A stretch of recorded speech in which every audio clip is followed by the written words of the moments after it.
Hello friends, welcome to RC info. मेरा नाम रीता चौधरी। आशा करती हूँ आप सभी लोग स्वस्थ होंगे, अच्छे होंगे। ऐसे ही अपना और अपने परिवार वालों का ध्यान रखें, स्वस्थ रहें, अच्छे रहें, मस्त रहें। आज का video continuous renal replacement therapy के ऊपर है। बहुत सारे बच्चों ने इसकी डिमांड की थी, तो अब ये मैं शुरू कर रही हूँ इसकी सीरीज़। तो धीरे धीरे मैं छोटे छोटे पार्ट्स में कंटिन्यूस रीनल रिप्लेसमेंट थेरेपी को लेकर आऊँगी। कंटिन्यूस रीनल रिप्लेसमेंट थेरेपी की बात करते हैं तो देखिए यहाँ पर एक चीज़ लिखी हुई है, it is an extra corporeal blood purification. जहाँ पर एक्स्ट्रा कॉर्पोरियल की बात की जाती है तो कोई भी चीज़ कहाँ चल रही है, बाहर की तरफ। तो बात करते हैं तो ये बाहर की तरफ होने वाला एक ब्लड सफाई करने वाला एक प्रोसेस है, ठीक है, एक थेरेपी है। इसमें क्या होता है, therapy intend to substitute for impair renal function और एन एक्सटेंडेड, इसको थोड़ा सा अलग कर दीजिए, an extended period of time and apply for aim at being apply for 24 hours a day. तो देखो ये क्या बोल रहा है ये लाइन, कि ये एक extra corporeal blood purification therapy है, बाहर की तरफ ब्लड की सफाई करने वाला प्रोसेस है, जिसमें कि ये कब किया जाता है, जब किसी पर्सन की किडनी ख़राब हो और ऐसा कोई सपोर्ट ना मिले, वो इमरजेंसी सिचुएशन में हो, ऐसा कोई उसे सपोर्ट हीमोडायलिसिस पे भी वो ना जा पाए, या ऐसी सिचुएशन बन जाए जिसमें कि वो हाई पंप स्पीड को ना झेल पाए या ज़्यादा हाई रेट को ना झेल पाए, तो बहुत ही सीवियर कंडीशन में हम कंटिन्यूस रीनल रिप्लेसमेंट थेरेपी को पेशेंट को देते हैं। जब पेशेंट का हमें लगता है कि पेशेंट टॉलरेट नहीं कर पाएगा ना पेरिटोनियल डायलिसिस ना हीमोडायलिसिस, देन ठीक है। अब क्या बात करते हैं, इंडिकेशन क्या है, volume expansion that can not be manage by diuretic. बहुत ज़्यादा वॉल्यूम बढ़ रहा है और पेशेंट सीरियस है, और वो डायूरेटिक, जैसे कि डायूरेटिक्स क्या है, जो कि टॉयलेट वगैरह मतलब पेशेंट को करा दे, ठीक है, जैसे कि फ्रूसेमाइड वगैरह से क्या होता है कि थोड़ा टॉयलेट वगैरह आ जाता है तो पेशेंट को रिलैक्स मिल जाता है। तो जब ये डायूरेटिक्स पूरी तरीके से नॉन वर्किंग स्टेज में आ जाए, पेशेंट को देने के बाद पेशेंट पे कोई असर ना पड़े, तो क्या होगा, वॉल्यूम बढ़ जाएगा, पेशेंट में क्या हो जाएगा, पानी की मात्रा बढ़ जाएगी, जिसमें पल्मोनरी एडिमा वगैरह हो जाता है। तो एक तो ये इंडिकेशन रहा।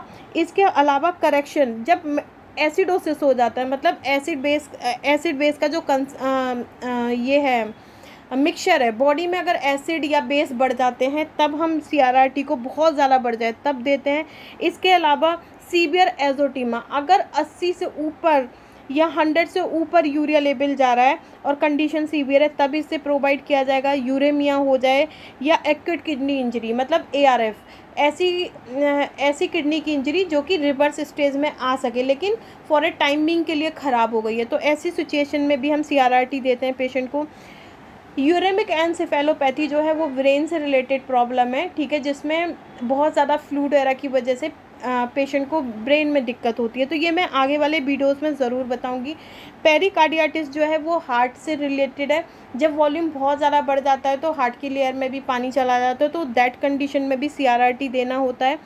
हाँ, लाइफ थ्रेटनिंग हाइपरकैलेमिया हो जाए, किसी पेशेंट की बॉडी में बहुत ज़्यादा पोटेशियम बढ़ जाता है, तब भी एसिडोसिस जो मैंने अभी ऊपर बताया था, हाइपर वॉलीमिया जो कि अदर ऑर्गन में कॉम्प्लिकेशन पैदा करें, जैसे कि हार्ट में मेनली, तब हम CRRT देंगे पेशेंट को।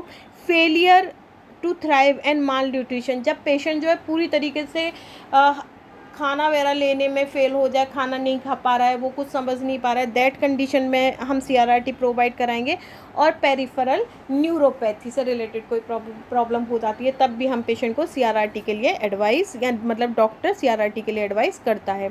एडवांटेज क्या है CRRT के, देखिए CRRT के एडवांटेज, सबसे मेन जो एडवांटेज में आता है, CRRT टेक्स एडवांटेज 2 मेथड। सबसे पहली बात तो CRRT के पास 2 मेथड जो हैं, 2 एडवांटेज हैं, वो भी किसके, फ्लूइड्स एंड सॉल्यूट रिमूवल के। सबसे पहला मेथड जो है क्या है, डिफ्यूज़न वेस्ट सॉल्यूट रिमूवल होता है, ठीक है, जो सॉल्यूट है वो डिफ्यूज़न वेस्ट के थ्रू रिमूव होते हैं। दूसरा क्या है, conventional waste solute and fluid removal.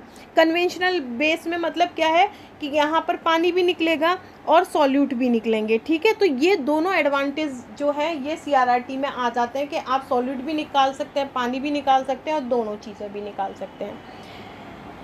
इसके बाद क्या है, एडवांटेज में लेस हीमोडायनेमिक इंस्टेबिलिटी, यहाँ पर जो है पेशेंट जो है हीमोडायलिसिस वगैरह के अलावा यहाँ पे कॉम्प्लिकेशन थोड़े कम होते हैं, क्योंकि पंप रेट और डायलिसिस रेट वगैरह कम होता है, जिससे और भी चीज़ें यहाँ पर फॉलो की जाती हैं, जिससे पेशेंट को जो कॉम्प्लिकेशन है वो बहुत ही कम हो जाते हैं हीमोडायलिसिस और पेरिटोनियल डायलिसिस के अपेक्षा। देन क्या है, better toleration, patient ultra filtration को बहुत अच्छे तरीके से टॉलरेट कर पाता है। बहुत ही कम ऐसा होता है कि जो पानी निकल रहा है उस पर पेशेंट को हाइपोटेंशन या अदर कुछ हो जाए। तो यहाँ पर क्या, पेशेंट अल्ट्रा फिल्ट्रेशन जब हो रहा है तो उसको प्रॉपर तरीके से टॉलरेट कर पाता है। इसके बाद है removal immunomodulatory substances with convalescence therapy. इसके थ्रू जो मतलब ऐसी जो सब्सटेंसेस होते हैं जो कि बड़े बड़े सब्सटेंसेस ऐसे बोल सकते हैं जिनका मॉलिक्यूलर वेट ज़्यादा होता है, वो भी बड़े इजी तरीके से, टॉक्सिन सब्सटेंसेस जिनका मॉलिक्यूलर वेट ज़्यादा होता है वो भी बड़े इजी तरीके से निकल जाते हैं। देन बोला less effect of intracranial pressure. अगर आप हीमोडायलिसिस वगैरह पे जाते हैं तो वहाँ पर क्या, जब भी हीमोडायलिसिस होती है तो ब्रेन पे प्रेशर पड़ने के काफ़ी चांस होते हैं, लेकिन CRRT के थ्रू ऐसे चांस बहुत ही कम होते हैं। मेंटेन फ्लूइड बैलेंस, CRRT के थ्रू जो फ्लूइड का जो बैलेंस है वो हम मेंटेन कर सकते हैं, और इलेक्ट्रोलाइट बैलेंस को भी बहुत ही करेक्ट वे में और बिना मतलब बहुत ही कम कॉम्प्लिकेशन के साथ मेंटेन कर सकते हैं।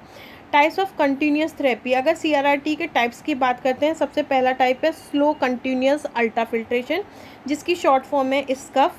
दूसरा है कंटिन्यूस वीनस हीमोफिल्ट्रेशन, इसकी फॉर्म है CBBH। थर्ड है कंटिन्यूस वीनस हीमोडायलिसिस, जिसकी शॉर्ट फॉर्म है CBBHD। एंड फोर्थ है कंटिन्यूस वीनस हीमोडायफिल्ट्रेशन, जिसकी शॉर्ट फॉर्म है CBBHDF। तो ये था आज का वीडियो, और इसकी में क्या क्या होता है ये हम आने वाले वीडियोस में आपको बताएंगे। और अगर आपको मेरा ये वीडियो पसंद आए तो प्लीज़ लाइक करें, शेयर करें, कमेंट्स करें, चैनल को सब्सक्राइब करना ना भूलें। Thank you.